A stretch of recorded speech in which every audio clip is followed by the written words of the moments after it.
Welcome back to another episode of the Todd Durkan Impact Show. And this is not just another episode. This one is going to be one for the ages. And when I say one for the ages, my friends, after 350 plus episodes of the Impact Show, I can honestly tell you that the guest on today's show has been on my bucket list as a top 5 wanted guest since I started the show. No joke, when I got rolling with the Impact Show, Robin Sharma was someone that I wanted to get onto the Impact Show and share him with you, because Robin Sharma is someone who has deeply impacted me over the last 14 plus years. It was just prior to 2010 when Robin came into my life, because I was referred to read his book, The Monk Who Sold His Ferrari. Yes, The Monk Who Sold His Ferrari was the first book I read from Robin Sharma.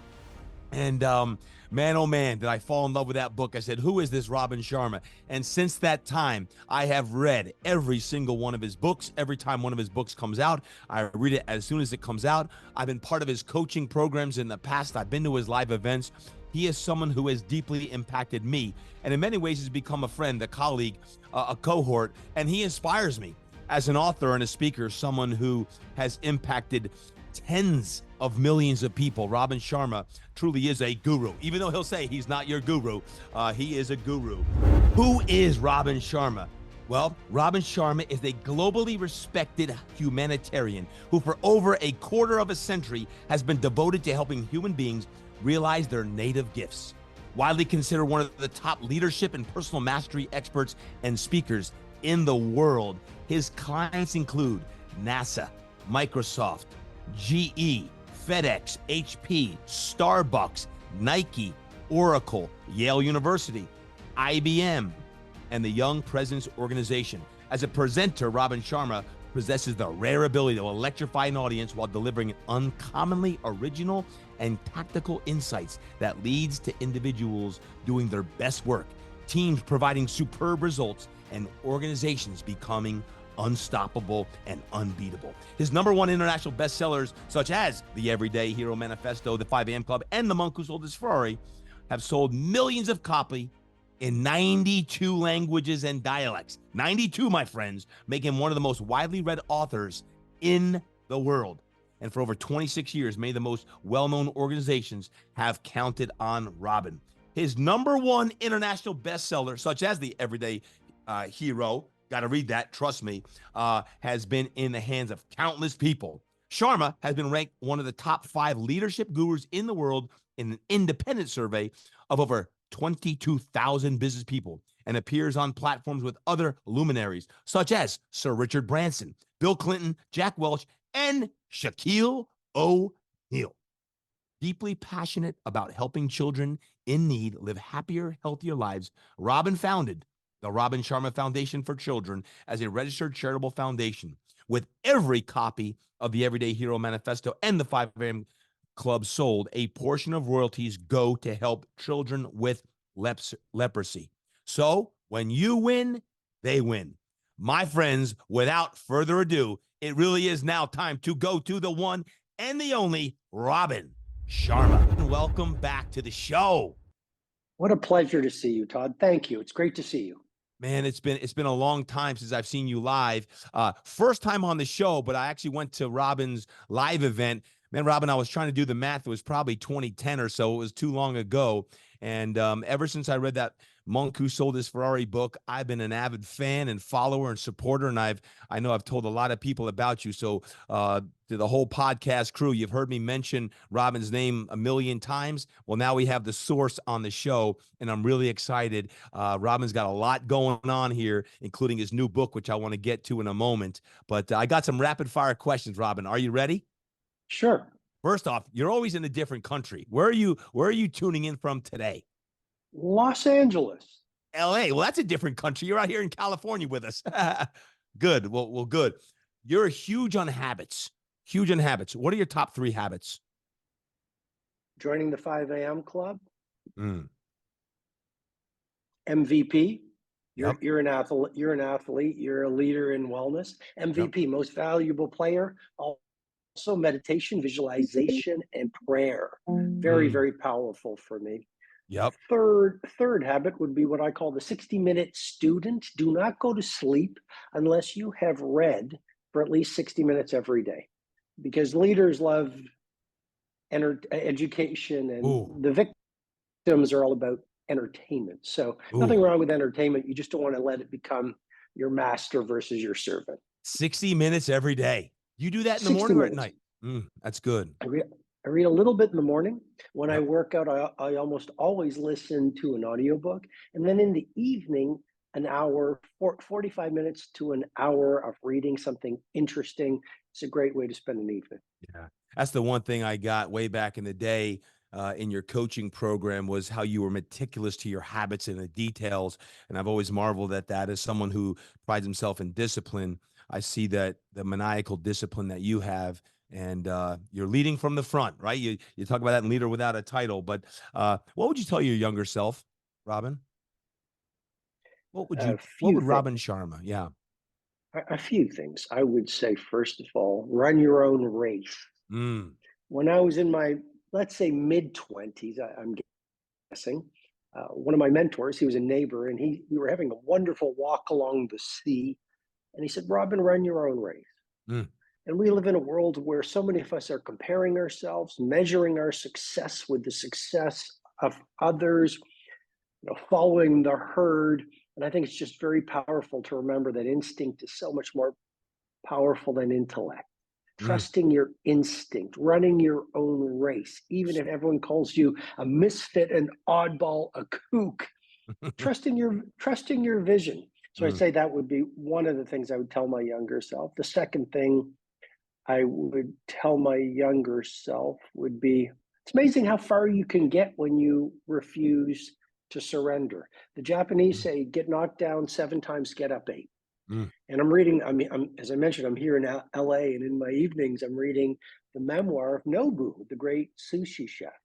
Mm. It's so interesting. Todd, he comes from a poor family, was a apprentice sushi chef in Japan, went to Argentina. Ultimately, his restaurant failed, returned home, was laughed at, had an opportunity to start a restaurant in Alaska. It burned down, Mm. felt like committing suicide because of the shame, from what I understand, the Japanese culture, right? So, Yep.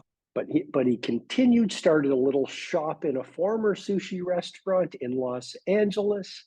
One day, Robert De Niro came in, said, let's start a restaurant together. He wasn't ready. 4 years later, Robert De Niro called again, and he said Wow. yes, and now it's Nobu, hotels and restaurants around the world. So I would tell my younger self, when people laugh at you, you're probably on track. If people call your vision crazy, you probably have a great vision, and just continue to get traction around your ethical ambition until you start to see the results of it. And then I think the third thing, you asked for 3, I believe, I'd say the third thing is, as simple as it sounds, I know your global following also understands the importance of not only success but soulfulness and being kind. And I Mm. would say it's just important to be kind. Like every Mm. person on the planet has a Mm. lesson to teach, a story to tell, and a dream to share. Mm. And if I think there's a huge need on the planet for people to feel heard and to be seen. And I Mm. think if we can be the kind of people who make people feel bigger in our presence, and we make them feel seen, and we're Mm. kind, Mm. well, then we're gonna cause peace to break out all across the world. Wow. Amen to that. That's what we're all after. I know that you've been evangelizing that now for over a quarter of a century. So, man, I love seeing what you're doing. A few more rapid fire questions for you, because I love seeing you all over the world. You're in different countries like I am in states. Top 3 places you've ever visited. Oh, it's going to be tough. I know for you to narrow down top 3 places. Well, that is tough. I would wow. I would say I would say Buenos Aires in Mm. Argentina is Okay. just a magnificent city. Yeah. So that comes to mind. Um, I would, you know, I've always loved New York City. Yeah, It's amen. just, it's one Yeah. of the great cities on the planet. So I would say New York City. Rome, if you love magic, you need to go to Rome. Mm-hmm. Mm, Everyone always says it's like an outdoor museum. The food is also incredible. The people are amazing, and the energy of the city is just spectacular. So Rome would be mm, right up there. Oh, and then I have to say Cape Town in South Africa. mm, And not only for the quality of the food and the quality of the conversations, but my life changed a number of years ago when I stood in Nelson Mandela's prison cell on Robben Island. mm. And I took a ferry over to the island from Cape Town, and I saw the limestone quarry where he did backbreaking labor for 7 years. I saw the propaganda office where they would deny him letters from his wife, Winnie, and they Mm. wouldn't let him leave the prison on the death of his eldest son in a car accident. I saw the courtyard where he would tend to his tomato plant, but also hide his autobiography, A Long Walk to Freedom. And I saw his room, his cell, where he didn't even have a bed. And yet he came out and he was a leader of forgiveness Mm. and peace and leadership and all those things. So I Yeah, would say those are I would good. say Cape Town. It's interesting. I love when you're traveling, and every now and then I'll connect with you, or I'll see a post that you make. And this goes back to probably 2010, 11, and 12. I just come out with my first book. And then I was in your coaching program, and you would do these videos out on the balcony from different countries. And I actually picked that up from you. And I started doing that for my mastermind group. I do it now for my other coaching groups, is you just be out and showing. And I'm like, for years and years and years, I saw you doing that. And I felt like I was there, but you were dropping this profound wisdom in the middle of a square in Europe, or you were in a different country. And I felt like I was part of that. And it really struck me as, hey, I can share this with my community. And I'll never forget all of those videos that you would do. I'm like, man, this man travels a lot, because you often would go and write. You'd be in those places and you're writing your books and that. And I would love watching that. Speaking of which, um, you just mentioned Mandela. If Robin Sharma could have dinner with anyone living or dead, who would be one or two people that you would love to break some bread with? Hedy Lamarr. She was an actress in Hollywood, Huh. and yet a scientist in secret. Interesting. And she was actually the inventor of what's now the Wi-Fi signal. So we can thank Hedy Lamarr for that. Interesting. I would I would also have to invite to the table. Well, you've got to join us, and I would say, I'm there. I'm there. and I would also say J.D. Salinger. One of my favorite books is The Catcher in the Rye, Mm, and just in the new book, The Wealth Money Can't Buy. There's one of the 8 forms of wealth I talk about is craft, and there's about 25 chapters on how to do masterwork in a world of too much mediocrity.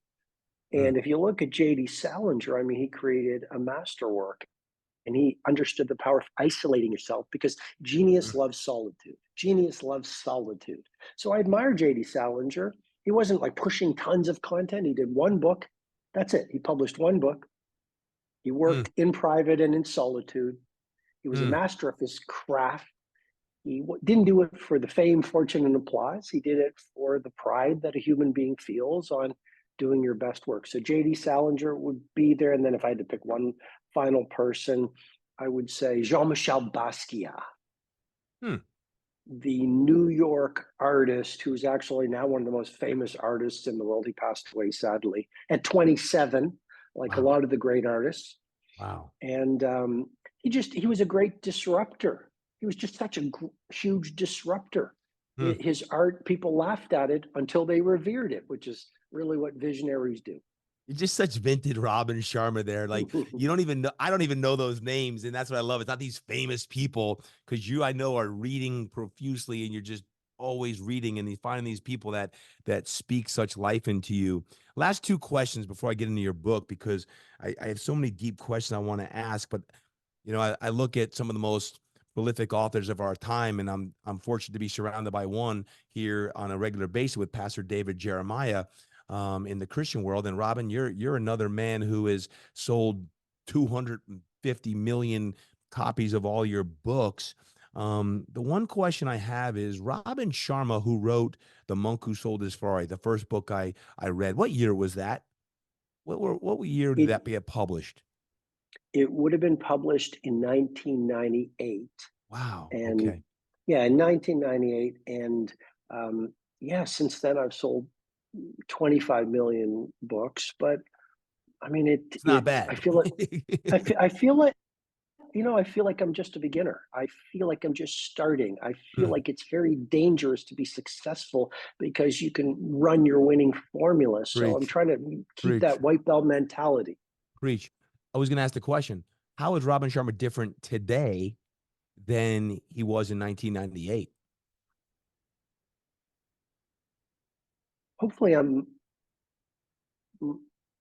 much more of a humble servant. Hmm. When I met the Hmm. guide who showed me around Robin Island, I asked, "Did you know Nelson Mandela?" And he said, "Well, I served with him for 7 years here on Robin Island." Hmm. And so, of course, as you would do, Todd, I said, "Like, what was he like?" Yeah. And the guide said, "Oh, that man was a humble servant." So Hmm. I would hope that I'm It's good. driven even more to be of service. I I take my craft even more seriously. Hmm. I think I'm willing to suffer for the craft even more. On the new book, I suffered for the past 12 months because probably 20 versions of the manuscript, Hmm. probably 10,000 optimizations and refinements on every version, Wow. trying to meet the deadlines, trying to overcome the resistance of people who say, "Oh, you can't write that sentence. This doesn't make sense. The cover Yeah. can't look like this." And I had a Yeah. vision and I didn't want to dilute the vision. So I think more single minded around honoring my craft. Hmm. Hmm. Um, and I think I'm more of a minimalist versus a maximalist. Hmm. And I think that's really important. I think we live in a world where the seduction is to try to be all things to all people. And I think it's really important to build your life just around a few things. Hmm. I admire you for that, man. I really admire you for it because I see it and I watch you and we've talked and known each other for a long time. And that's the thing, a really difficult thing. I know I struggle with it because you wanted to solve all the world's problems. And I think one of the ways you have done it really well is to be a minimalist because when you put out a work of art, such as your newest and latest book, it's a work of art. And guys, when I share it in a moment, you're going to definitely want to pick it up. But I admire that about you, Robin. And ever since the day I've known you, you've walked that walk. And I know it's not easy to do. But I thank you for being that because I watch you and I see you. And when I have the opportunity to connect with you, it's always inspiring. My last question about just general before we dive into your book, but it is about writing because as an author, I'm working on my fifth book right now. When you write a book, when you personally write a book, what are two or three of your top unique things that you do? I mean, like right now in the heart and soul, but what do you do that really makes these bestsellers? Because I see you go away and you cut off so many parts of your life and you just write. And I'm like, man, if I could do that, like Robin does that, I'd be even better at what I do. But what are two or three of the things that make your writing so prolific? It speaks to me. Heck, it speaks to millions of people, but it speaks to my soul, your words, and you got to be in a space. Well, my guys, my athletes, it's when one of my athletes is in the zone. And we've talked about this. You and I've heard you talk about it. We've talked about it. When you're in the zone, it's like it's a special place. And for me, when I see Robin Sharma, right, you're in the zone. And when I read it, I'm like, man, this brother was in the zone. Heck, I remember being sitting on airplanes. You wrote that one book, The Greatness Guide. And I still remember there's like a chapter on the plane, and you're talking about your playlist that I'm like, I got to go download this music and this. But talk about like what are two or three things that Robin Sharma does that are unique to you that allow you to do prolific work? So I jotted down a few ideas. The first is Hmm. something that's rare in our world right now, which is patience. Mm. We live in a world of, we want everything very quickly. We want the Preach. video very quickly. We want the world class life very quickly without doing the things that world class Mm. requires. So I have this concept called a Project X. This is your Taj Mahal. This is Mm. your Eiffel Tower. This is your Beethoven's Moonlight Sonata. This is your Mm. Catcher in the Rye. Mm. And so what I'm saying is the patience and discipline to push one masterwork into the marketplace, even if it takes 20 years versus 10,000 mediocrities. Number Mm. one. I'd say number two, have a creative cottage. J.D. Salinger had a bunker in, I believe it was New Hampshire. The great American artist Andrew Wyeth had Chadsford, Pennsylvania, Mm. a barn on a farm, and Cushing, Maine, a seaside retreat he would get away to. So you can change the world or you can play with your phone. You can't do both. You've got to find a place you can retreat to do your finest work and get into flow state, even if it's a motel in your own city. Mm. Mm. Mm. Third thing, there's a chapter in The Wealth Money Can't Buy called First Drafts Are Meant to Be Bad. I love it. So this comes from Ernest Hemingway, one Mm. of the greatest of all Sure. writers. And he said, the first draft of anything is meant to be SH. Mm-hmm. Yep. The first draft of anything is not meant to be good. Mm. And so I would say rush to beta and then refine to mastery. And what I mean by that is just get the first draft done fast. And then draft after draft Mm. after draft. And Anne Lamott, the writer, says bird by bird. Her brother was doing a project on birds and he was frustrated, and his dad goes, just take it bird by bird. Mm. And so draft by draft by draft, polish it. And the final thing, the secret ingredient, and this won't surprise you. Not many people talk about this for the creative arts, and we're all creators. Love. Mm. The more you can do work on yourself, meditation, visualization, and prayer, Mm. solitude, silence, reflection, reading from the wisdom literature, writing in a journal so you release your insecurities and step into your heroic self versus your egoic self, and Mm. become someone who wants to push magic and value to the world, and you do it with sincerity. Well, here's the interesting thing. People read your work and they feel your love. You can't fake it. Mm. So it's such a paradox, but the more time you spend in, I know you're so big and you've helped so many people on personal development, Mm. the more you can develop yourself into who you're meant to be, then everything you touch, every book you do, every speech you give, Mm. the people who are witnesses to it feel it at a visceral level. And that's why we have great people, whether it's Mm. the religious leaders or Mandela or the great saints who would walk into a room. And it wasn't like, oh, I'm trying to market. It was their humanity, their bigness. Mm.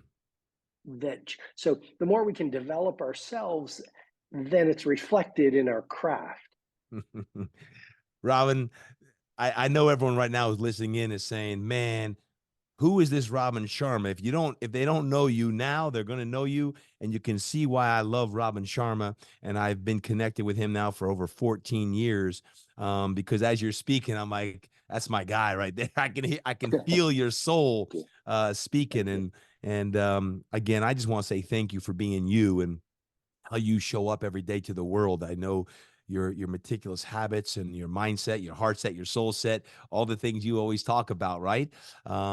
It truly is you walking that walk. And it's great to connect here with you. Yeah, you know who it is. That's right. Get the little sleepies out of your eyes. Why? Because it's time to go to the next level. It's time to go to an iconic level. If that's you right now, man, I cannot wait to share the big news that we just dropped. Now, if you're at a mountaintop right now, you're on a high of highs, fantastic. I got some great news for you.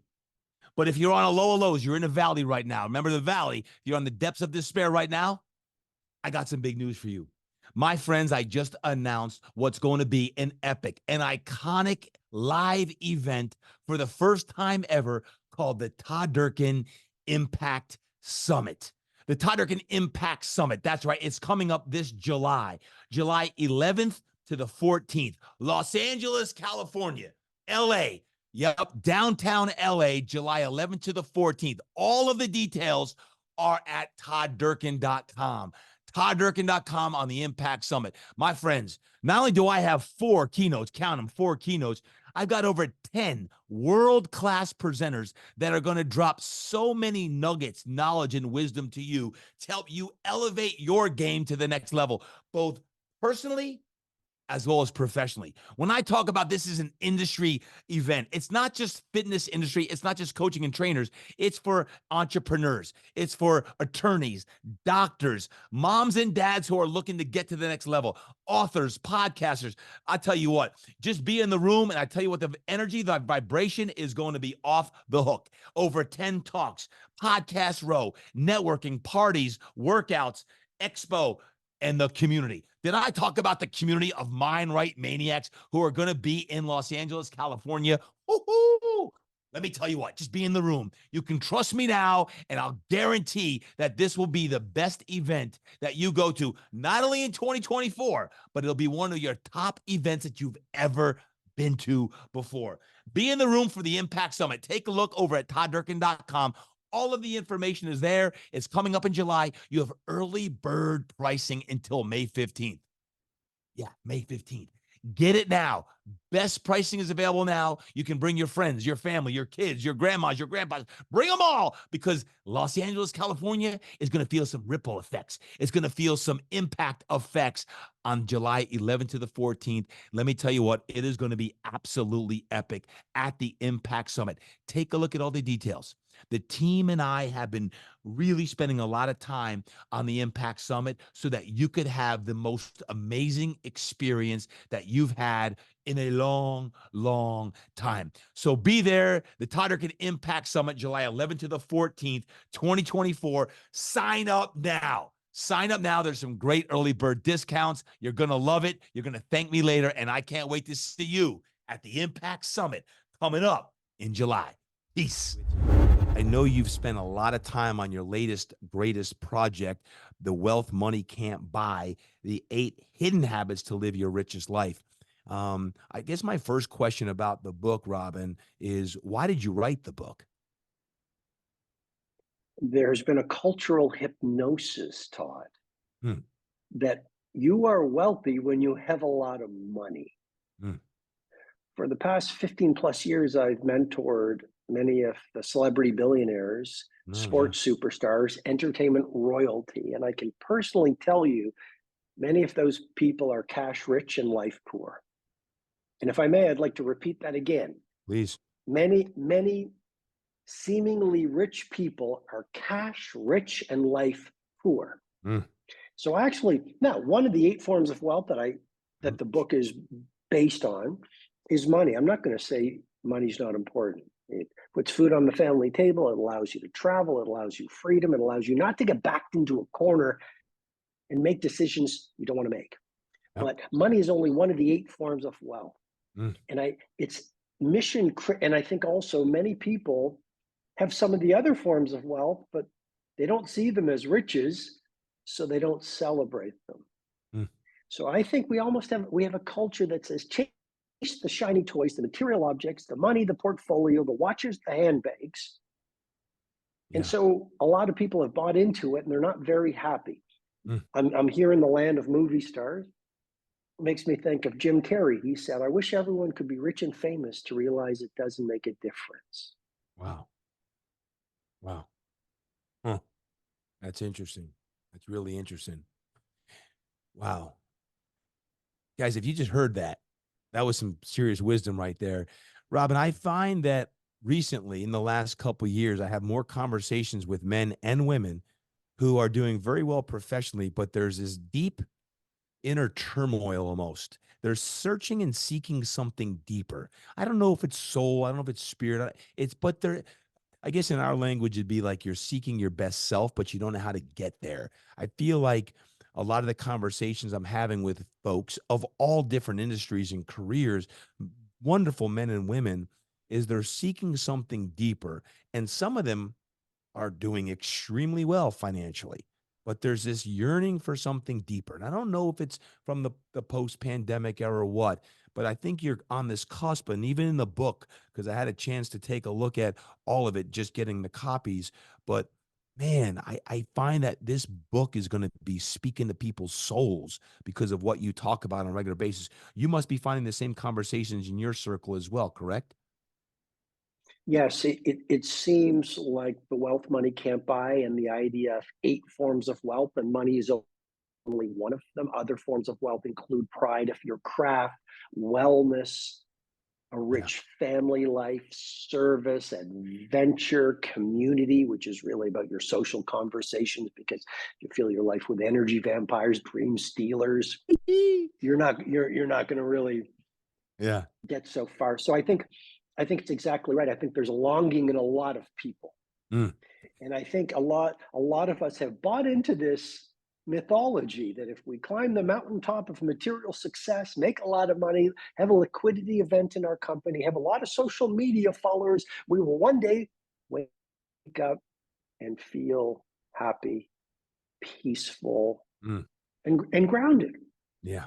And yet, I've seen so many people, they realize like no matter how much money you make, it becomes a drug of choice and you want to have more and more money. And I think there are Preach. other forms of wealth that give so much more happiness, which is really what I'm talking about in the book. So one of the things that I'm astonished by is you took about a year out of your life to write the book, correct? Like you Correct. went ghost for about a year to write the book. Talk about that. Why were what were some of your main reasons why you took a year out of your life to write this book? Well, I think you can be in the world or you can do your best work. You can't do both. I Mm, think the world has become so noisy, we don't hear the signal. mm, And so I got away for a year, and one of the chapters in the book is go ghost for a year. yeah, I love that And the I chapter. Yeah, and yeah. the idea is simply, get away from the world, go to some place you've always wanted to go to. It could be Tokyo, it could be Bogota in Colombia, it could be Stockholm, it could be Cape Town. Mm, And get off social media for a year, learn to meditate for a year, learn to fast for a year, take cold baths for a year, write in a journal for a year, read the classics for a year, get to know yourself and build yourself up mentally, emotionally, physically, spiritually for a year, and then return to the world, born anew, and shine a light as an example. Now, you don't have to do it for a year. You could do it for 6 months. You could do it for a month. You could do it for a week. But I think it's very powerful, this concept of going ghost for a year. mm, Because, and so what I did was for a year, I just, in many ways, got away from my usual responsibilities. And solitude is really very powerful. And I mm. would just quiet. I was an artist for a year, for most of a year, and that allowed me to work on this book and refine it and think deeply and take long walks. And it makes me think of Khalil Gibran, who wrote a great book. One of my favorite books is called The Prophet. Profit. P, yeah, Prophet, The Prophet. Mm, And Khalil Gibran took 4 years to write this book. He said, because I wanted every single line to be the best I could possibly do. mm. How did you balance out? I'm curious because my mind already right now is in Bora Bora or Tahiti. Good. Right? How did you do that with your family as far as taking for you a year off? How did you balance out your fatherly and familiar responsibilities and take the year off? Well, I balanced the time alone with lots of great family time. One of the second forms of wealth is family. I've met a lot of people and I've advised a lot of tycoons who have a mansion, but they're all alone. They have a yacht, but they don't talk to their kids anymore.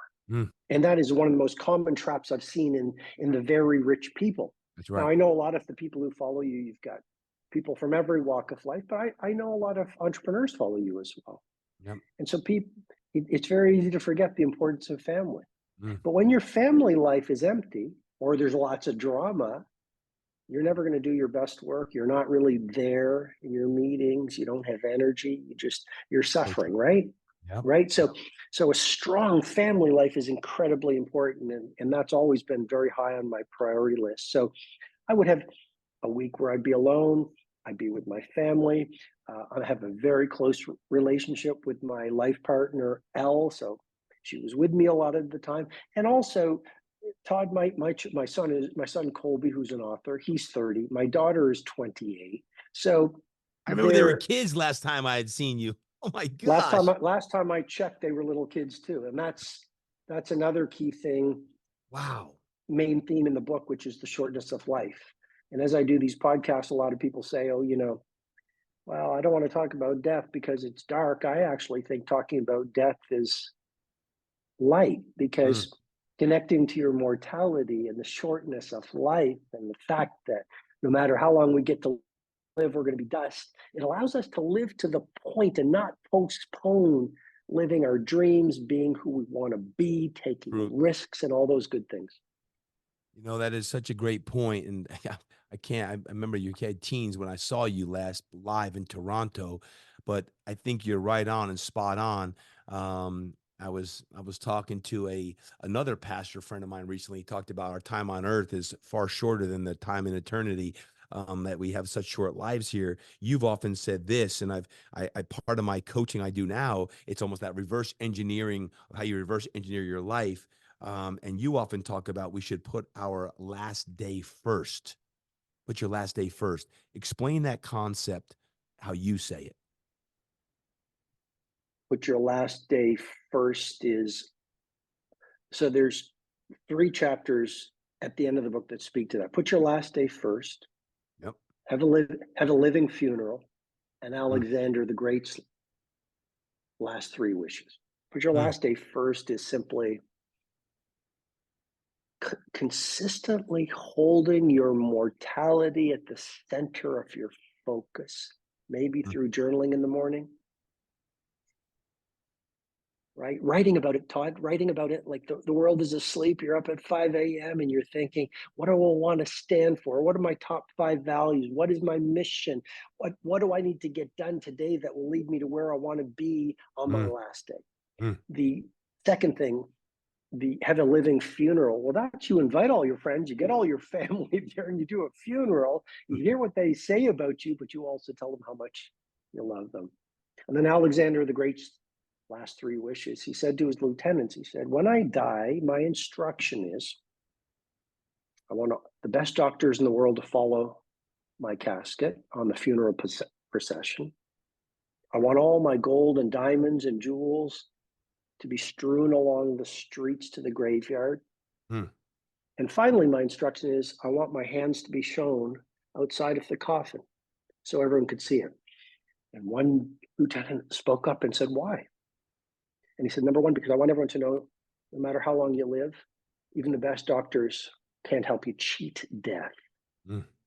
Second reason is I want people to see that money made on the earth stays on the earth when you die. And thirdly, I want people to understand that we come empty-handed and we die with nothing.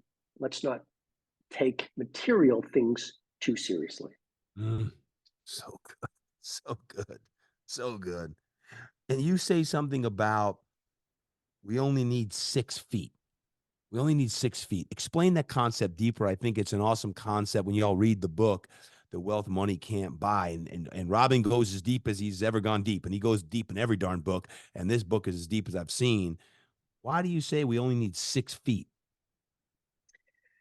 So that's based on Leo Tolstoy's short story, How Much Land Does a Man Need?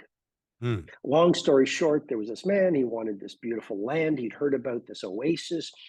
He said, he met the ruler of the tribe who said, you can have as much land as you can cover in a day. Strange, I know, but so we started off in the morning, started running, kept on running faster, tried to get as much land as possible. Saw it was lunchtime, said, oh, better cover more land. Saw the sun was starting to set, said, oh, I need to get back to the starting point. That was part of the contest, that he needed to return to the starting point in order to get all the land he covered, and realized he might not make it back. So he ran faster and faster and faster because he wanted to get all the land, but followed through on the condition that he returned to his starting point. And he made it before the sun set and covered an Mm. amazing amount of land. But the exhaustion and difficulty of all the running caused him to die. Mm. And all the land he ultimately required was 6 feet from head to toe. Mm. So the metaphors, again, one of the 8 forms of wealth is money. There's nothing wrong with material things, Sure. but I think it's powerful to make them our servants, not our masters. And so that chapter is at the end of the book on the 8th form of wealth, which is service. Mm. Service. I think, Mm. if we can spend our lives trying to be more useful and of value to other people, we're going to find a form of wealth money can't buy. Yeah. Yeah. You've always said this, and I love it. And it goes along with what you're saying about almost like the 6-foot rule. But you say, do something scary at least every 3 months. And I love that. And I've used it for 14 plus years because I think too many people are sitting too comfy and cozy and they're afraid to fail. They're afraid to go outside their comfort zone, and they're looking at the politics, that are looking at the world or the economy, or they're looking at this, and they're sitting around and they're in prevent defense, and they're not attacking what they really want to be going after. And you've said it for, well, at least 2 decades, as long as I've known you. Do something scary every 3 months. Can you elaborate on that?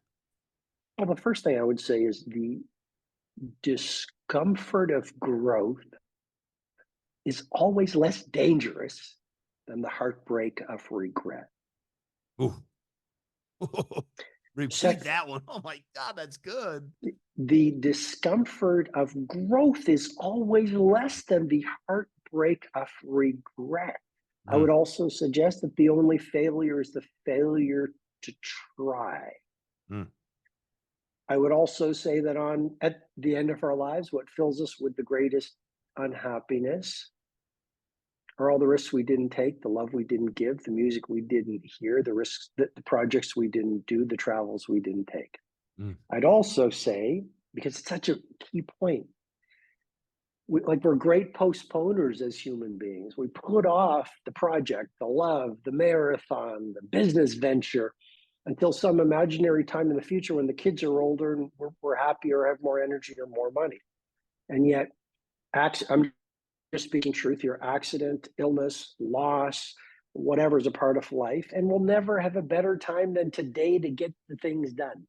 Mm. I'd also say, if I may, that hard is easy. And I think this will resonate with you, Todd. Hard is easy and easy is hard. Yep. And what I mean by that is Yep. greatness and leadership is all about the consistent doing of difficult things. And that gives an easy life. And if we do easy things, get up late, eat the wrong food, read the wrong books, hang out with energy vampires, victims, dream stealers, behave in the wrong ways, Mm. we'll have a hard life. Mm. So, one of the elements of a great life is the consistent doing of the things that we are scared to do. The definition of a victim is we give away our power to external excuses. Mm. Mm. Mm. And so victims are all about CBE, complaint, blame, and excuse. Leaders are all about APR, absolute personal responsibility. What I'm trying to suggest is the thing that you're most frightened to do is the thing that you need to do to take your power back, because you gave your power to that thing that you say you can't do. And how do you become a powerful human being? First form of wealth, and the wealth money can't buy, 20 chapters on it, growth. Yep. how do you grow Amen. into all your how do you grow into all you're meant to be? One of the Preach. things is you look for difficult things to do that you're frightened to do, and you go do those things, and you start taking your power back steadily.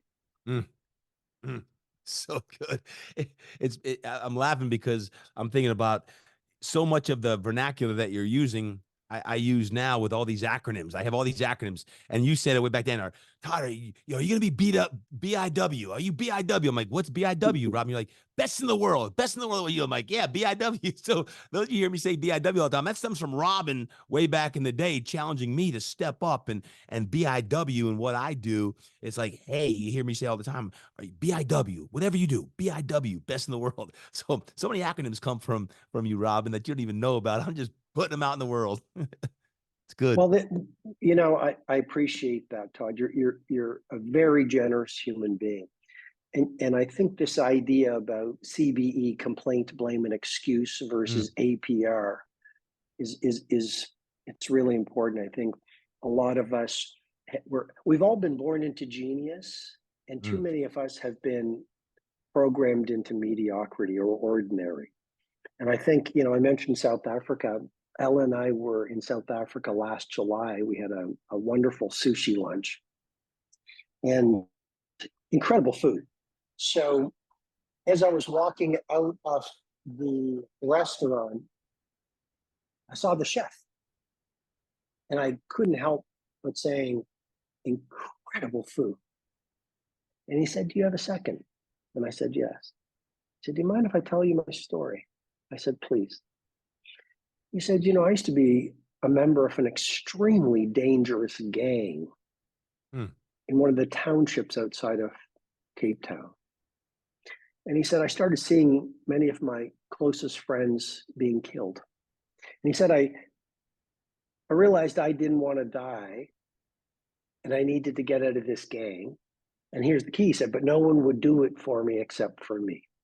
Mm. And so he said, I needed to make a decision. And he said, the owner of this restaurant gave me a job as a dishwasher. Wow. And so I left the gang and I started washing dirty dishes every day. But I Mm. did it with great pride because I believe all work, no matter what it is, has honor. And he said, I started falling in love with food. He took courses. He didn't make excuses. He got the job done.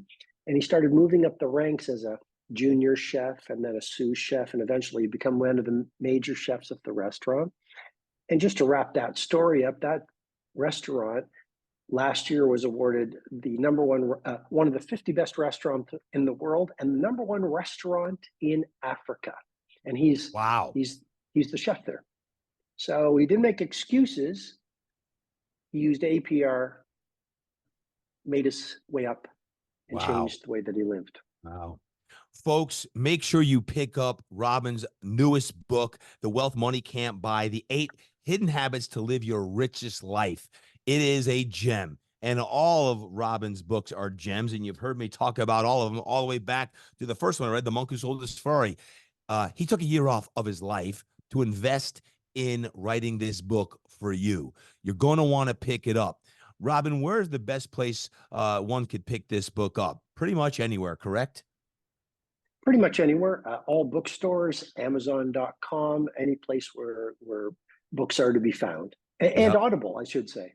And Audible. So you're going to want to get this book. You can thank me later. If you have not heard of Robin Sharma, you now have not only heard of him, you're like, oh my goodness, I need to get the book. The Wealth Money Can't Buy. And let me tell you what, like he did to me at that live event over in Toronto, where he got into my heart and soul and said, I need to follow this man. He's going to change my life. And the ways he's impacted me and the way I coach now and the way I lead, so much of it has been influenced by Robin. When I shared earlier on in today's show about Robin is one of the guys I wanted on, he's in my top 5 list. And he said it took 6 years to get on. It was about 6 years because when you take a year off from life and he's writing, we would have schedules that were opposite. And finally, we were able to connect. It was certainly a God thing. And I'm so excited for Robin, your new project here launching. And I know it's going to impact millions of people again. You asked me a question in Toronto 14 years ago, Robin.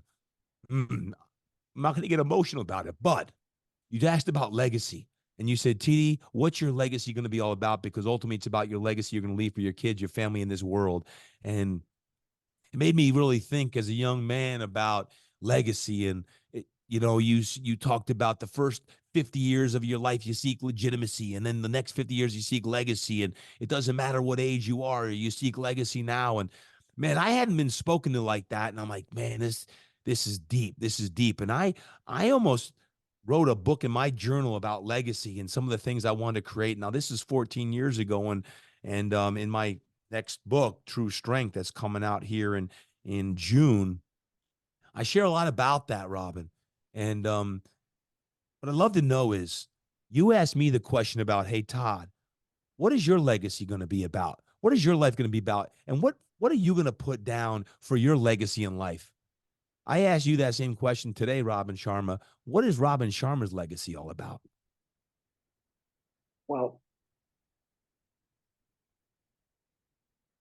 I'm a little story to you, and the reason I say that is, I forgot I used to say that. The first 50 years of your life, we seek legitimacy. The See, last I don't 50 forget. years, I don't forget. it's just, I forget. I haven't thought about that line in years. Mm, Well, that's where I was 14 years ago, mm, and I have many more years under my belt right now. And here's where I'm at. I think legacy is a sport of the ego. mm. Having the idea, live in such a way that those we leave behind will speak about you.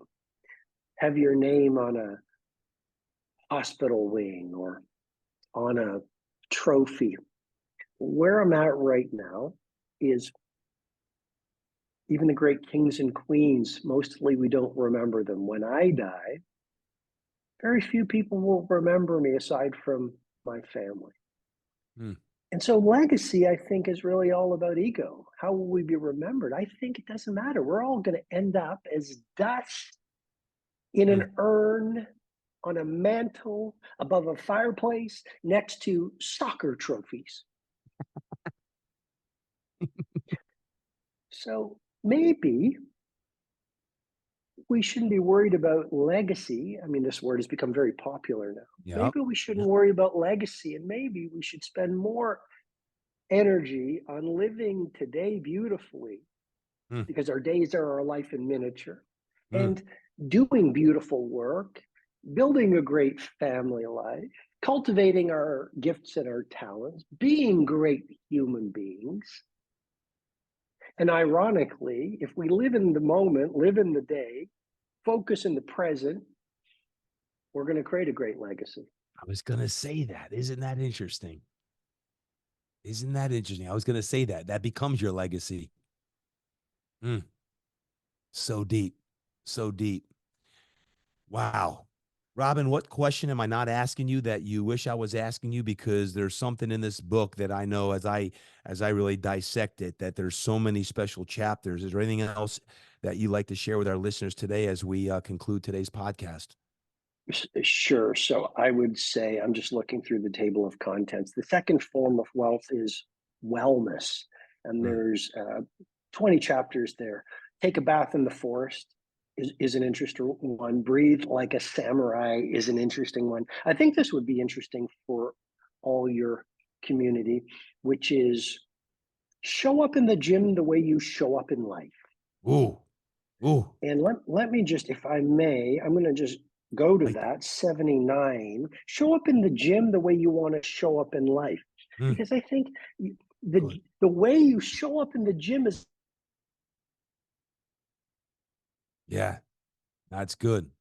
It's I think good. the way you show up in your workouts determines how you show up with your family, with yourself, in your work, in your projects on the streets. Mm. So the way your workout style or approach shows, number one, your ability to focus, number two, your dedication, number three, your excellence, number four, persistence, and number five, improvement. So I think that's a relevant chapter. The third form of wealth is family, and a lot of people have loved the chapter on, number one, your choice of mate is 90% of your joy. Mm. But another chapter in that section is ask the 10,000 dinner question.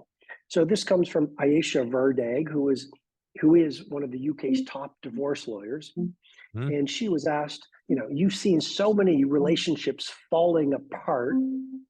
What are your best ideas on keeping a great relationship? And she said, number one, separate bedrooms, and number two, 10,000 dinners.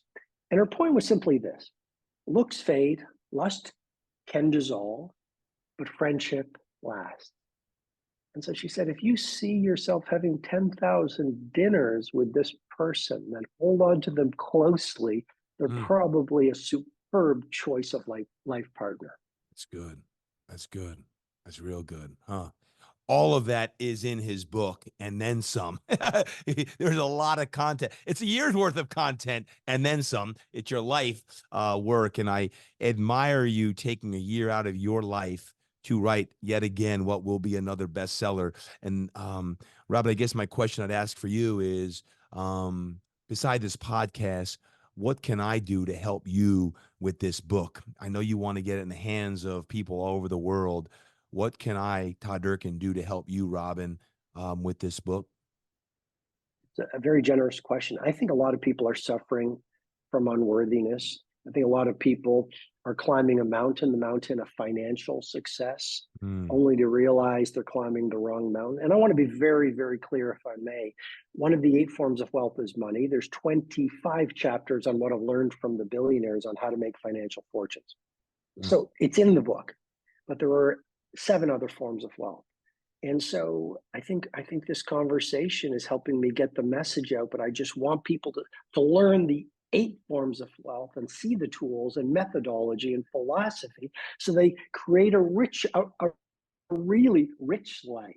So they find true wealth versus, I've spent 10 years or 15 years looking for bigger houses, better cars, larger stock portfolio, and I've lost 10 years because I missed out on my family, I missed out on my wellness, I missed out on pursuing my craft, I didn't nurture friendships, I didn't understand service, I didn't pursue adventure, all of the other 7 forms of wealth.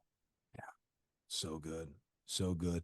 And we as a community, as the Impact Show podcast community, when someone gets the book and reads it or listens to it, again, it's on Audible, so you can listen to it as well.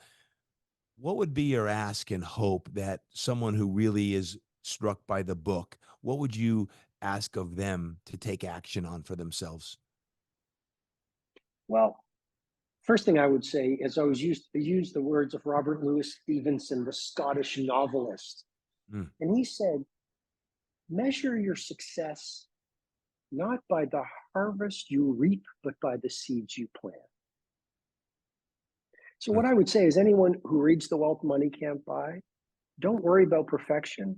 I think winning is being in the pursuit of becoming your greatest self. Second thing I would say is, our primary relationship with ourself determines our relationship with everything else in our world. Our family, strangers, money, our work, the world. So I would just offer that reminder. The first form of wealth is growth. And often it's easy to say personal development, I'll do it when I have more time. And as you know, I have that 4 interior empires model. I don't think growth is only about mindset, as so many people talk about.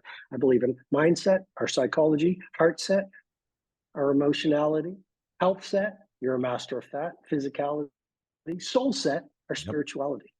But developing ourselves steadily, day by day, one 5 a.m.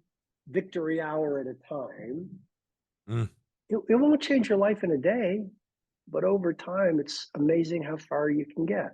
And the more you grow into your wisdom, bravery, willpower, fearlessness, and loving heart, then the more you walk out in the world and allow goodness to break out all across the world. Mother Teresa said it so much more elegantly than I ever could, Todd. She said, if each of us would only sweep our own doorstep, the whole world would be clean. So I would say, anyone who reads the book, act on the ideas step by step. And as you grow, you lift the world with you. Folks, get the book. That's all I have to say. And then when Robin, are you going to do a book tour, Robin? Are you going to be going to different cities and all so people can come? Yes. Good. Well, Yes. where do we find the book tour so we can get all of our friends Wow. out there and give you a shout out? Is it on your website?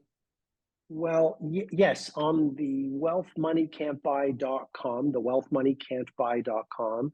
I'm on this podcast tour right now, Yep. and then I'll be doing a signing at the Union Square Barnes and Noble, April the 11th in New York City. I'll be in DC. I'll be in Dallas. I'll be in Miami. I'll be in Toronto at the April the 9th release date at Yep. the Indigo Bay in Bloor. I know you have a lot of Canadian followers as well.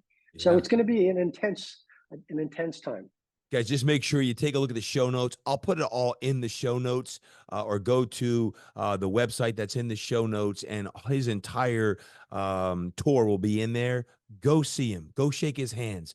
When you connect with Robin, even just listening, I tell you what, you'll be a better person, a better man or woman. And if you're looking for more growth on any level of your life, get all of his books and you can read the heck out of them. I promise you, in 6 months, your life will look different.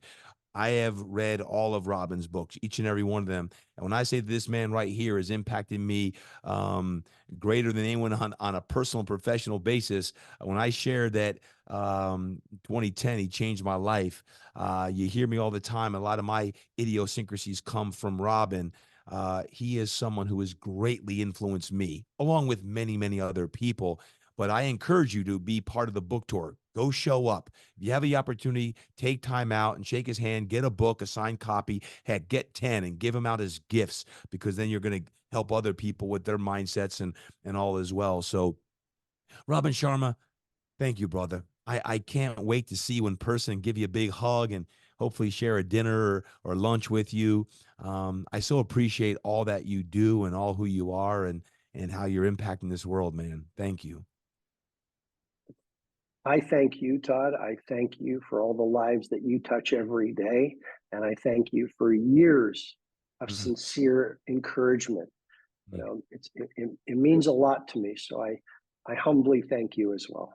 Well, my friend, I can't wait to see you and give you a big old hug, whether it's in Canada, whether it's in the States, or if it's in Bora Bora, Tahiti, where I'm taking a month or 6 months or a year off at some point in the future. I love that concept, and thank you for always just inspiring so many people. Folks, Robin Sharma, not only the wealth money can't buy, but go take a look at all he's doing. He is making the world a better place. And when I talk about impact, Robin Sharma epitomizes impact. Robin, I love you. Thank you. Best of luck in this entire tour coming up. I'll be sending you strength and energy and prayers for just continued, just great work that you do, my friend. Thank you. Wow. Oh, wow. Robin Sharma. Remember that name. Robin Sharma. He's a man who has greatly influenced me and now you. Hopefully, you have listened intently, and you may want to listen 2 or 3 times because the wisdom that Robin just shared certainly can be listened to over and over again. And you can come back to it at any time. Please share this episode. Please share it with someone that can benefit from it. Now, I got 5 thoughts right after I got done interviewing Robin. I wrote 5 things down on paper that I wanted to share with you about that interview, because Robin is a special man and he's impacted me greatly. The first thing I wrote down is Robin Sharma is a well-read man. You hear his eloquence and him spitting out different historical figures and people. It's because he reads so much. And he shared that he reads 60 minutes a day. And you're like, well, I don't have an hour a day, but he chops it up a little in the morning, some during the day, and definitely in the evening. But someone who is really seeking his best self has always been a huge believer in reading. So a well-read man who greatly believes in the power of reading, not just writing. Two, the second thing I'd share is the depth of the soul of Robin Sharma. So much depth and so much soul. And I think that's why I have such an affiliation or an affinity toward Robin since the day I heard him speak and attended his live event and became part of his coaching program back in the day was because of his soul. was because of this man is genuine. He's authentic. He's real. He's living the life truly that he shares, that he writes about, that he shares on the podcast is how he lives. And I love that, that soul that Robin Sharma is. The third aspect is Robin used this word, but he is one as well, a luminary. He's iconic. When you think about 25 million copies of his book read in 92 different languages and dialects, but he also shares with such humility. Um, he really is one of the luminaries of our time. And while he doesn't use the word guru or doesn't like to use it, he really is, when it comes to personal growth and development, someone who I often think about, well, when he's not here someday, that man is going to be missed. And hopefully he's got many, many, many, many moons to go. But he's a luminary. Let's appreciate that. And let's make sure we just really read and absorb everything that we can. That is Robin Sharma. Because number 4 is this. Well, some would say Robin Sharma is a teacher of life, because he is, and he teaches and mentors a lot of people, myself included. He's also a student of life. And I appreciate that so much, because so many times as a teacher myself, the best thing we could do is to continue to learn. And Robin says he feels like so much of his best is still yet to come. And what a great attitude when you think that your best is still yet to come. It doesn't matter if you're in your 30s or your 40s or your 60s or your 70s or anywhere in between. Be a student of life. Continue to learn and know that each and every time that we're out there, that there's so much to learn. And Robin Sharma truly is not only a teacher of life, but he's a student of life as well. And lastly, number 5, most personal, is Robin Sharma is a friend. You know, I've known Robin now for 14 years, and I think the mutual respect we have for one another and the work that we do, I'm proud to say he is a friend, because I think he's truly one of the great human beings out there that is doing great work. And I admire him to be able to take a year off and really say, I want to do my best work. I'm going to take this year and I'm going to pour everything into this project. Truly is admirable. And Robin Sharma, I say congratulations to you, my friend, for putting out yet again what is going to be an amazing book. It already is. It's going to be a bestseller, And I encourage you to not only read this book and get this book and pass this book on, but study Robin's work. And yet, when he's on other podcasts, listen to them. When you can listen to the words of someone else and you hear those words, you've heard me say 1,000 times, your thoughts become your words become your flesh become your actions become your character, and your character becomes your legacy. Well, the way you affect your thoughts that become your words is you listen and you study the greats. And Robin Sharma is one of those men who, when you listen to his words, they get in your head. They get in your dome. And all of a sudden, you're going to start using some of the same language and vernacular that a Robin Sharma would use. And it changes the vibration, the trajectory in which you are on. So after, 350 something episodes and many, many years of wanting to have Robin Sharma on this podcast right here, it's come true. And I'm getting emotional. But my friend, when you set an intention of anyone that you would like to do work with in your life, any man or woman, and you try to up-level your own work and what you do, ultimately, when you surround yourself with great people and you do the work and other people recognize the work that you're doing, man, it sure is interesting how all of a sudden someone may reach out to you and say, hey, can I be on your show? Or how you play in life. And Robin Sharma, man, he is someone who, till the end of time, he'll be someone who I greatly admire and I thank for all that he does. My friend, go out there and have an incredible day today. And I hope that I blessed you with this conversation with the one and the only Robin Sharma. I thank you for being the man or the woman or the student or the athlete, the young kid or the grandma, the grandpa that you are. Remember that we are built for greatness. We are built with a great destiny in mind. And as you dream big in all that you do, that all within you, there's a ceiling that says you're built for more and to continue to build and dream and do great things. So go out there and train hard, eat right, and live inspired. And don't forget to go create impact today. God bless you, and I love you. Thank you.